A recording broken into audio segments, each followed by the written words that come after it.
నమస్తే. నేను చెప్పాను కదా, ఇంతకుముందుకు మొన్న 3 డేస్ కింద ఒక వీడియో పెట్టాను. నేను చాలా మందిని చూశాను. ఏందంటే ఇది డబుల్ బెడ్రూమ్ గురించి పెట్టుకుంటున్నారు కదా అప్లికేషన్. లేని వాళ్ళు మాత్రం పెట్టుకున్నా కూడా వాళ్ళకు రావట్లేదు.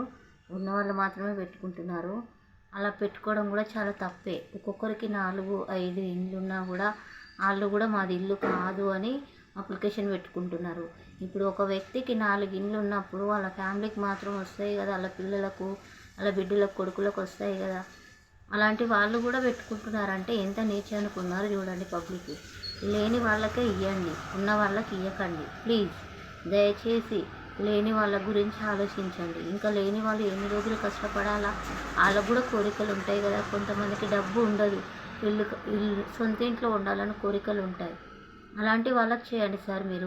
మీరు ఇప్పుడు సర్వేకి ఇచ్చారు, ఓకే, సర్వే చెక్కింగ్ అని ఇచ్చారు. కానీ సర్వే వాళ్ళు కూడా వాళ్ళకు నచ్చిన వాళ్ళకు, వాళ్ళకు తెలిసిన వాళ్ళకే ఇస్తున్నారు. బీద వాళ్ళని అక్కడనే పెడుతున్నారు. ఇంకా కొంతమంది రాష్ట్రంలో సొంత ఇండ్లు ఉన్నాయి, ఊర్లలో కూడా కొంతమందికి ఇండ్లు ఉన్నాయి. అలాంటి వాళ్ళకి ఇవ్వకండి. ఎందుకంటే వాళ్ళు ఇక్కడ నుంచి మళ్ళీ ఊరు వెళ్ళిపోతే వాళ్ళకు ఇండ్లు ఉంటాయి కదా. అలాంటి వాళ్ళకి ఇవ్వకండి, మొత్తం లేని వాళ్ళకే ఇవ్వండి. దయచేసి ఇది ఒక్కటి గమనించండి. గవర్నమెంట్ ప్రభుత్వం ఇది ఒక్కటి గమనించి చెయ్యండి, హెల్ప్ చేయండి. లేని వాళ్ళకు ఆలోచించండి, ఉన్న వాళ్ళ గురించి ఆలోచించకండి. ఇప్పుడు ఇక్కడ కాకపోయినా ఊర్ల పొంటి ఉన్న వాళ్ళకు ఊర్ల పొంటి ఉన్నాయి కదా, అది చూడండి. కానీ ఇంకా మెయిన్ ఏంటంటే తెలంగాణ రాష్ట్రం వాళ్ళకు మాత్రమే ఇవ్వండి.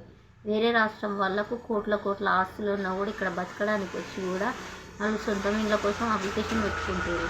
ఎందుకంటే వాళ్ళ ఊర్లలో పోయి మన తెలంగాణ వాళ్ళు వెళ్ళి వేరే రాష్ట్రంలో పెట్టుకుంటున్నారా? పెట్టుకోవట్లేదు కదా. అలాంటప్పుడు ఇక్కడ ఎందుకు పెట్టుకోవాలి వాళ్ళు? అలాంటి వాళ్ళని కూడా గమనించండి.